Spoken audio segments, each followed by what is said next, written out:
Hello, நம்ம டுவெலட் series பற்றி தான் பேச போகிறோம். ஸோ டுவெலட் சீரீஸ் எப்படின்னா, அதாவது பார்த்திங்கன்னா முதல்ல வந்து ஒரு பொண்ணு வந்து ஊர் விட்டு ஊர் வந்து காலேஜில் சேர்றாங்க. அந்த இடத்துல ஒரு கேங் இருக்காங்க. அந்த கேங் எப்படி இருக்காங்க அப்படின்னு பார்த்திங்கன்னா, மனுஷங்களோட ரத்தத்தை குடிக்கிறவங்களாம் இருக்காங்க. அதாவது பார்த்திங்கன்னா அவங்கள தான் வேம்பயர்ஸ்ன்னு சொல்லுவாங்க. ஸோ அவங்க கேங்கோட ஃப்ரெண்ட் ஆனதுக்கப்புறம் அதில் இருக்கிற ஒரு பையனை காதலித்து எப்படி கல்யாணம் பண்ணி குழந்த பெற்று எப்படி வாழ்கிறாங்க அப்படிங்கிறது தான் அந்த டுவெலட் படத்தோட கான்செப்ட். இந்த சீரீஸோட கான்செப்ட் மொத்தம் 5 பார்ட் வந்துருக்கு.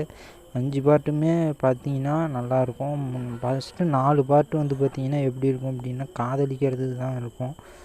காதலிக்கிறது தான் இருக்கும். அதுக்கப்புறம் 5வது பாட்டில் தான் குழந்த பெற்பாங்க. அது ஒரு தப்பான குழந்த, ஒரு அரக்கனுக்கும் ஒரு பொண்ணுக்கும் பிறந்த குழந்த அப்படின்னு சொல்லி அந்த குழந்தைய வந்து கொல்ல வருவாங்க. அதுதான் அந்த குழந்தைய எப்படி காப்பாற்றுறாங்க அப்படிங்கிறது தான்.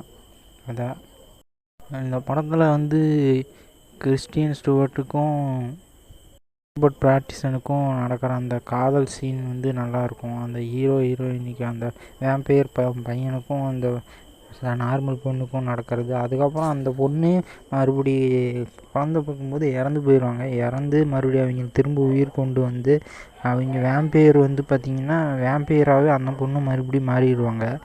அது ரொம்ப நல்லாயிருக்கும். இந்த படத்தில் விஷுவல்ஸ் எல்லாம் ரொம்ப பார்க்குறது பயங்கரமாக இருக்கும். பயங்கரமாக அந்த காடு மலைகள்லாம் ரொம்ப அழகாக, அந்த இயற்கை நேச்சரெல்லாம் அவ்வளோ அழகாக காட்டியிருப்பாங்க. அதுதான் அந்த படத்தை நம்ம பார்க்க வச்சுக்கிட்டே இருந்தது. அதுக்கப்புறம் பார்த்திங்கன்னா இன்னொருத்தங்க இருப்பாங்க, இன்னொரு டீம் இருக்கும். அது வந்து பார்த்திங்கன்னா ஓநாயாக மாறிடுவாங்க. மனுஷங்களெல்லாம் ஓநாயாக மாறிடுவாங்க. அவங்களும் இந்த படத்தில் இருப்பாங்க. இந்த படத்தில் ஒரு முக்கோண காதல் பார்க்க முடியும். ஹீரோ அதுக்கப்புறம் இன்னொருத்தர் ஃப்ரெண்டு, அதுக்கப்புறம் ஹீரோயின், இப்படி 3 பேருக்கு இடையில நடக்கிற காதலை பற்றி சொல்லியிருப்பாங்க.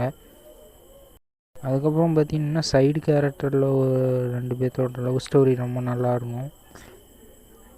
வேம்பயர்ஸோட அந்த பவர்ஸ் எல்லாம் காட்டும்போது ரொம்ப பயங்கரமாக இருக்கும். அதே மாதிரி கெட்ட வேம்பயர்ஸ் வந்து அவங்க துரத்துறது, அவங்க ஓடுறது, அப்படியே கதை நகரும். அவ்வளோ டெரராக கொஞ்சம் ரொம்ப கிரிட்டிக்கலான சுச்சுவேஷன்லேயே எப்போவுமே வாழ்கிற மாதிரி காட்டியிருப்பாங்க.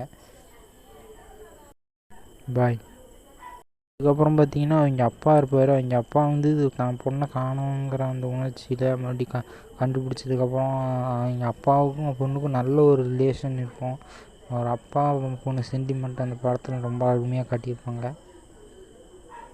அண்ணன் தம்பி சென்டிமெண்ட்டையும் அந்த படத்தில் ரொம்ப அருமையாக காட்டியிருப்பாங்க. பாய்.